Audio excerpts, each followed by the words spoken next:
แล้วก็มีเครื่องหมายอีกอันหนึ่งก็คือลักษณะเป็นสามงามอย่างนี้ครับอันนี้เขาเรียกว่าเครื่องหมายขอช้างมั่งลูกศรมั่งหรือว่าตรีมั่งนะครับ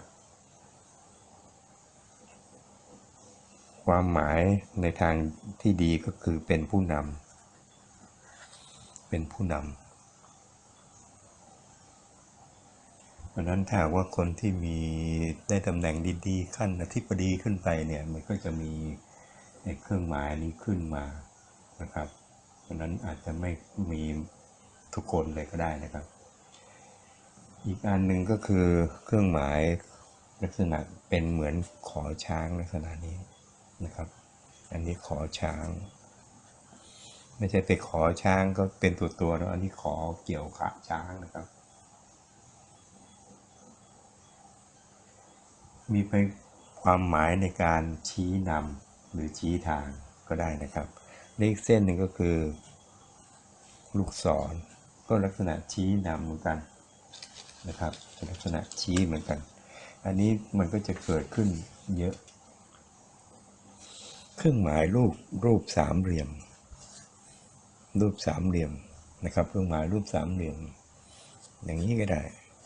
นี่คือรูปสามเหลี่ยมเครื่องหมายรูปสามเหลี่ยมหรือว่าสามเหลี่ยมตรงๆเลยเป็นเรียกว่าเดนต้าไปเลยนะครับมีความหมายในทางดีถ้าติดกับเส้นหลักก็โอเคเลยสามเหลี่ยมนี่ก็คือ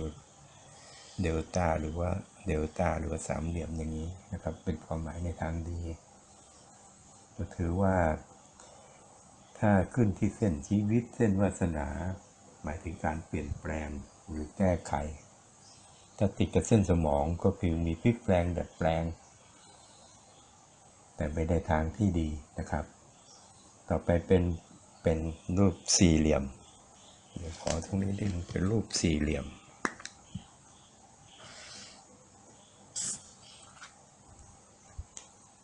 เป็นรูปสี่เหลี่ยม